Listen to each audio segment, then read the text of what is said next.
আরও একদিন দুই দিন পর যাত্রীর চাপটা অনেক বেশি হবে। ৩ স্তর বিশিষ্ট চেকিং কার্যক্রম চালু আছে। ঈদযাত্রার আজকে চতুর্থ দিন চলছে। এখন পর্যন্ত যাত্রীর চাপ অনেকটাই সহনশীল পর্যায়ে আছে। আশা করছি যে আরও একদিন দুই দিন পর যাত্রীর চাপটা অনেক বেশি হবে। আর যাত্রীর চাপকে কেন্দ্র করে আমাদের প্রস্তুতি যথেষ্ট আছে। আপনি দেখে থাকবেন যে ৩ স্তর বিশিষ্ট চেকিং কার্যক্রম চালু আছে। আইন শৃঙ্খলা বাহিনীর সদস্যগণ তাদের স্ব দায়িত্বে নিয়োজিত আছেন। আমরা কোনোভাবেই অবৈধ অনুপ্রবেশ এবং বিনা টিকিটের যাত্রী স্টেশনে প্রবেশ যেন করতে না পারে সে ব্যাপারে সজাগ আছি।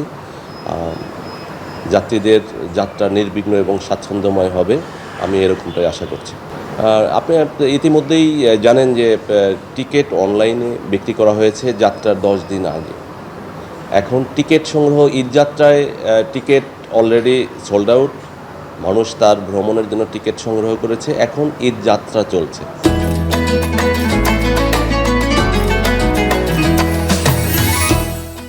এখন মানুষ যাবে। আর ফেরত যাত্রায় টিকিট এখন বিক্রি হচ্ছে।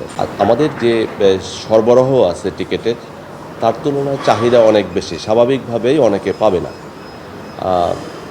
তো আমাদের প্রস্তুতি যথেষ্ট ছিল। আমরা স্পেশাল ট্রেন পরিচালনা করছি, বিভিন্ন ট্রেনে এক্সট্রা কোচ সংযোজন করেছি। তারপরেও চাহিদা অনেক বেশি।